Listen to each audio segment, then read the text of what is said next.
I swear, the second my Uber turned onto Cedar Ridge Lane, I knew something was wrong. You ever get that weird feeling in your stomach before your brain even catches up? Yeah, that. I'd just gotten back from a miserable 3-week consulting trip in Singapore, 20 hours of airports, recycled airplane oxygen, screaming babies, my spine feeling like somebody used it as a hockey stick, and all I wanted was to get home, shower, crack open a beer, and sit on my back deck in peace. That's it. Simple dream.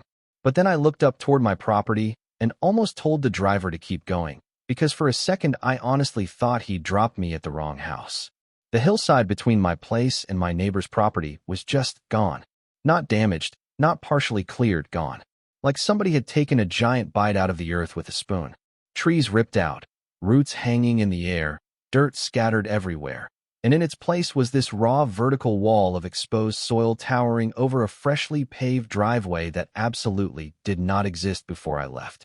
I remember just sitting there frozen while the Uber driver looked at me through the mirror and said, "Oh, you okay, man?" And the crazy part was, my neighbor Kyle was standing right there beside it all, arms crossed, sipping coffee like he was admiring a landscaping project on HGTV. That smug little smile on his face made my blood pressure hit cartoon levels immediately. Now, to understand why this whole thing exploded the way it did, you gotta understand who Kyle was. Every neighborhood has one. The guy who thinks the HOA rules are for everyone else. The guy who buys the biggest truck possible despite having absolutely no practical reason to own it. The guy who somehow turns every casual conversation into a weird competition. Kyle had 3 oversized SUVs, a fishing boat he never used, and this obsessive need to make sure everyone knew he was doing well. He'd complain constantly about parking space, constantly about leaves falling onto his precious vehicles, constantly about how the hill between our properties was wasted usable land. Meanwhile, my wife Emma and I loved that hill. It gave us privacy. It blocked noise. It was honestly the reason we bought the house in the first place. We didn't have to stare into our neighbor's kitchen while eating dinner, and they didn't have to stare into ours. Normal people usually appreciate that arrangement. Kyle, apparently, saw it as an opportunity. About 6 months earlier, he'd approached me during a cookout holding a beer and pretending to be friendly, asking if I'd consider selling just a tiny strip of the hillside so he could widen his driveway. I laughed because I genuinely thought he was joking at first. He wasn't. When I politely told him no, his entire expression changed for half a second, just enough for me to notice. That fake smile tightened up like a cracked rubber band. He nodded, said, "Well, doesn't hurt to ask," then walked away, but after that, things got weird. Petty little things. His guests parking partially on our grass. Loud construction equipment running early in the morning. Passive-aggressive comments every time we crossed paths. My wife kept telling me, "That man is angry you told him no." And honestly, she was right. Some people hear no as information. Guys like Kyle hear it as a personal insult. So when Emma left to visit her sister in Oregon during my business trip and the house sat empty for almost a month, apparently Kyle decided the universe had finally handed him his chance. Standing there in the street staring at the destruction, I felt sick. Not even angry yet, just stunned. Because this wasn't some accidental fence dispute or a tree branch hanging over a property line. This dude had brought heavy excavation equipment onto my land while we were gone and literally carved away part of my property to build himself a luxury parking pad. And the worst part? The exposed dirt wall looked unstable as hell. One hard rain and half that hillside could have collapsed directly into his shiny new driveway. Maybe even taking part of my yard with it. It wasn't just theft anymore. It was dangerous. I grabbed my bags, walked straight across the street, and banged on his front door hard enough to rattle the glass. Kyle opened it almost immediately, still smiling, like he'd been waiting for this moment the entire time. "Welcome home," he said casually, leaning against the doorway. I pointed toward the destroyed hillside and said, "What the hell did you do to my property?" And this man, I swear to God, actually chuckled. Then he reached behind the door, grabbed a folded piece of paper, and slapped it into my hand. "Relax," he said. "I got permits." I unfolded the paperwork and saw official county stamps all over it. Grading approval. Excavation authorization. Everything looked legitimate. Except I knew for a fact my property line didn't magically move while I was overseas. I looked back up at him and said, "You dug into my land."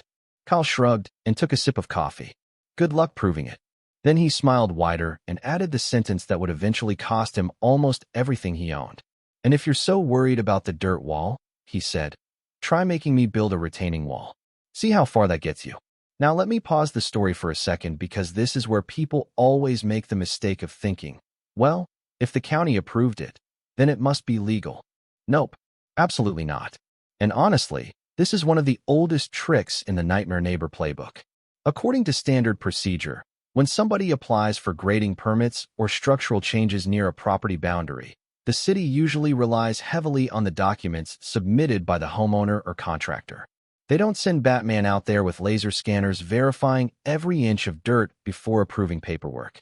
If somebody submits altered site maps, outdated surveys, or intentionally vague measurements, things can slip through, especially in suburban developments where inspectors are overloaded already.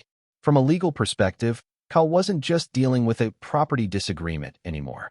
The second he crossed onto somebody else's land and altered the terrain, he stepped into a whole different category of liability. We're talking trespassing, property damage, unsafe grading conditions, potential drainage violations, and depending on the county, possibly fraud tied to permit applications. And trust me, judges absolutely hate cases where somebody knowingly modifies land boundaries because once you mess with soil stability, retaining structures, and runoff patterns, it can affect entire neighborhoods. But honestly, the legal stuff wasn't even the most interesting part to me. The psychology behind it was. This is a psychological trap a lot of entitled people fall into. They mistake silence for weakness. Kyle had spent years pushing little boundaries without consequences, parking where he wanted, making passive-aggressive comments, acting like the unofficial king of the cul-de-sac, and every time nobody confronted him directly, it reinforced this idea in his head that he could keep escalating. Then when I left town, he saw opportunity instead of risk. In his mind, he wasn't stealing land. He was taking initiative.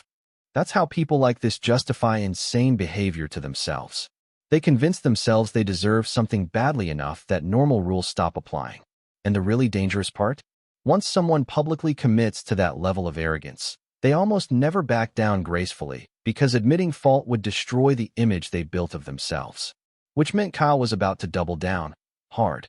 And honestly, that was the moment I realized this situation wasn't going to end with a simple apology and a landscaping bill. Not even close. The next morning, I didn't argue with Kyle, I didn't threaten him, and I definitely didn't do the thing every emotionally unstable person online suggested later, which was apparently accidentally introducing his truck windows to a baseball bat.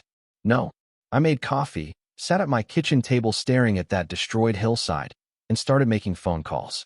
Because once somebody gets cocky enough to say good luck proving it, the smartest thing you can do is exactly that, prove it. Professionally, quietly, painfully. The first call I made was to a licensed land surveyor named Victor Hale, this older guy with the energy of somebody who'd spent 40 years settling property wars between rich idiots. He showed up 2 days later in muddy boots carrying tripods, measuring rods, old county plats, and enough equipment to make NASA nervous. Kyle was outside almost immediately the second he saw the survey truck pull up. You could actually see the confidence leave his face in real time. That's when I knew something important. People who are innocent usually don't panic when measurements begin. Victor spent hours walking the property line, checking elevations, reviewing archived lot divisions, muttering to himself while comparing coordinates. Meanwhile, Kyle hovered nearby, pretending to trim hedges while very obviously eavesdropping. At one point, Victor stopped, looked down at one of his readings, then slowly turned toward me and said, "Well, that's not good." Turns out Kyle hadn't just crossed the property line. He obliterated it. 6 full feet of his new driveway extension sat directly on my land. Not near it, not accidentally touching it, fully on it. But the real bombshell came later that afternoon when Victor compared the county permit documents against archived subdivision maps. The grading permit Kyle showed me, it was based on falsified measurements. Somebody had altered the site boundaries on the submitted diagram to make it appear like his lot extended farther uphill than it actually did. I remember just staring at Victor while he explained it because the sheer stupidity of it almost impressed me. This man had committed documented fraud over parking space. Parking space. Victor handed me the preliminary report and said, You need an attorney immediately. So I got one. Her name was Dana Mercer, and within 10 minutes of reviewing the paperwork, she leaned back in her chair and gave this tiny smile that lawyers get when they realize the opposing side has essentially walked into traffic voluntarily. "Oh," she said calmly, "this is bad for him." And man, when a lawyer says something that casually, you know disaster is coming. Dana explained that the property damage alone was expensive, but the permit fraud changed everything. From a legal perspective, altering submitted land records can trigger civil penalties, municipal enforcement actions, mandatory restoration orders, and in some jurisdictions, even criminal investigation, depending on intent. And because Kyle's excavation created an unstable slope, the county could classify it as a public safety issue, meaning inspectors suddenly become extremely motivated. Dana didn't send some dramatic movie-style threat letter either. She went nuclear professionally. She filed a formal complaint with the County Development Office, attached the survey report, attached photographic evidence of the excavation, attached drainage concerns, attached slope instability concerns, and most importantly, attached evidence suggesting the permit application itself had been falsified. Then she CC'd Kyle directly. I'll never forget the moment he got that envelope. I was standing by the living room window pretending to water a plant I absolutely did not care about when the courier pulled up. Kyle came outside looking annoyed, signed for the documents, opened them right there in his driveway, and physically changed color while reading. I mean genuinely pale. His whole body language collapsed. The swagger disappeared instantly. He looked like a guy realizing halfway through a magic trick that he'd accidentally handcuffed himself to a live tiger. About an hour later, he came marching across my lawn trying to recover the tough guy act. "You seriously got lawyers involved?" he snapped. I just looked at him and said, "You seriously excavated my property while I was overseas?" That shut him up for a second. Then came the bargaining. People like Kyle always skip straight from arrogance to bargaining. "Look," he said, lowering his voice, "we can work something out here." Which was amazing because apparently, working something out only became an option after fraud investigators entered the chat. Dana had already warned me this would happen. This is a psychological trap, too. Once entitled people realize consequences are real, they suddenly start reframing themselves as victims of overreaction. Kyle started talking fast, saying maybe the contractor made a mistake, maybe there was confusion with the survey lines, maybe we should settle privately, like neighbors. Funny how the same man who laughed in my face 3 days earlier was suddenly desperate for compromise. I told him communication would now go through my attorney and watched him grind his teeth so hard I thought he might crack a molar. Then county inspectors arrived. And brother, that's when the real show began.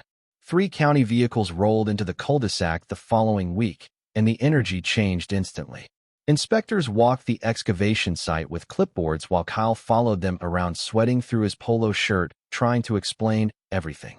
They measured the slope angle. They checked drainage exposure. They reviewed retaining requirements. One inspector actually crouched near the dirt wall and said, "This could collapse during heavy rain." That sentence hit Kyle like a sniper round. Because once officials start using phrases like collapse risk, the conversation stops being about landscaping and starts becoming about liability. According to standard procedure, any excavation creating unstable grade conditions near adjacent structures usually requires engineered retaining support. Meaning Kyle's smug little, "Try making me build a wall" comment was about to age like unrefrigerated milk. Dana's strategy was honestly genius. Instead of demanding financial damages immediately, she focused first on forcing compliance. She petitioned for a professionally engineered retaining wall built exactly along the legal property boundary. Not where Kyle wanted it. Not where it looked nicest. Exactly on the line. Which meant directly through the middle of his precious new driveway extension. Kyle fought it for about 48 hours before reality crushed him. Because the alternative was worse. County enforcement hearings, escalating fines, potential permit fraud investigations, possible demolition orders, and civil litigation stacked on top of all that. He folded fast after realizing bluffing only works until somebody calls you on it. The construction crew arrived 3 weeks later. And let me tell you something. There is no sound more satisfying on earth than concrete saws cutting through the property of a man who thought he outsmarted everyone. They tore into that fresh asphalt like surgeons operating on an ego. Huge sections of the new driveway got ripped apart to make room for the retaining structure footings. Massive trenches opened straight through the exact area Kyle had stolen from me. Every morning I'd sit on my porch drinking coffee while workers unloaded steel rebar, drainage piping, concrete forms, and engineering equipment. Kyle stopped making eye contact with me completely. He looked exhausted all the time, like his soul had developed insomnia. At one point, he actually approached me while workers were cutting rebar nearby, sparks flying everywhere behind him like some symbolic punishment scene from a movie. "Does it really have to be this big?" he asked quietly. I almost laughed. The retaining wall design was enormous. 8 feet tall in some places, heavily reinforced, deep anchored footings, industrial drainage channels, the works. It looked less like suburban landscaping and more like something designed to stop invading armies. "According to county safety requirements," I said. "Yeah, it does." He rubbed both hands over his face and muttered, "This is insane." But the crazy thing was, he still didn't fully understand why it happened. Guys like Kyle always think the punishment came from one decision. It didn't. The wall wasn't built because he wanted more parking. The wall existed because he lied, escalated, ignored boundaries, abused trust, manipulated permits, and then dared people to challenge him. Every arrogant decision stacked onto the next until eventually the consequences became unavoidable. That's the part entitled people never understand. The collapse usually starts long before the actual disaster. Construction lasted over a month. The final retaining wall was an absolute monster. Thick reinforced concrete stretching across the entire property boundary like a fortress. Functional? Absolutely. Attractive? Not even remotely. It completely destroyed the open look Kyle wanted for his driveway expansion. Even worse, because the wall sat exactly on the legal property line, it left him with awkward, unusable parking dimensions. One of his SUVs technically still fit beside it, but barely. The driver's side door couldn't open fully without hitting concrete. Watching him attempt to maneuver that thing afterward was genuinely one of the funniest experiences of my adult life. Sometimes he'd spend 5 straight minutes inching backward and forward trying to park while pretending not to notice me grilling burgers nearby. Financially, the damage was catastrophic for him. Between excavation costs, demolition work, legal consultations, engineering requirements, drainage systems, reinforced structural materials, permit corrections, county penalties, and reconstruction labor, the total bill reportedly climbed well over $60,000. And that doesn't even include whatever nightmare happened with the fraudulent contractor who originally helped him. By the end of it all, Kyle barely came outside anymore. The loud, arrogant guy who once strutted around the neighborhood like he owned the place suddenly moved like somebody trying not to attract attention. One evening about 2 months later, I saw him standing alone beside the retaining wall, just staring at it in silence. No phone, no drink, no attitude, just staring. And honestly, for a second I almost felt bad for him. Almost. Then I remembered the hanging tree roots, the destroyed hillside, the smug grin, and that stupid sentence, "Try making me build a wall." Yeah, turns out that's exactly what happened. You know what the weirdest part of this whole thing was? It wasn't the lawyers, or the inspectors, or even the giant concrete fortress now sitting between our houses like the world's ugliest monument to male ego. It was how preventable all of it was. Seriously, this entire disaster could have been avoided if Kyle had simply accepted hearing the word no like a functioning adult. That's it. Nobody humiliated him publicly at the beginning. Nobody threatened him. Nobody tried to ruin his life.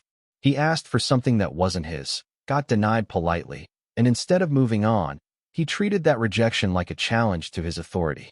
And honestly, that mindset destroys people way more often than they realize. The lesson here is that entitlement almost always starts small.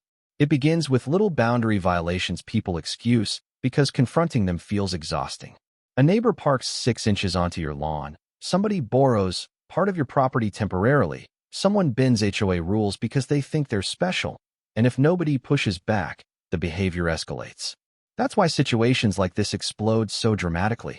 Not because of one big evil plan, but because repeated unchecked arrogance slowly rewires somebody's brain into believing consequences no longer apply to them. And from a psychological perspective, once somebody ties their identity to winning, they'll often double down even when they're obviously wrong. Kyle could have stopped after I said no. He could have stopped before excavation started. He could have stopped after the survey. He could have stopped after the legal notice. But every step backward would have required admitting he wasn't the smartest guy in the neighborhood anymore. For certain personalities, that feels worse than financial ruin. And honestly, that's kind of terrifying when you think about it.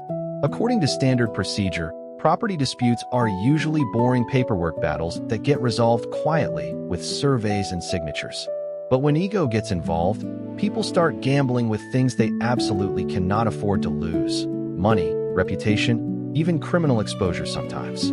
That's why documenting everything matters. That's why professional surveys matter.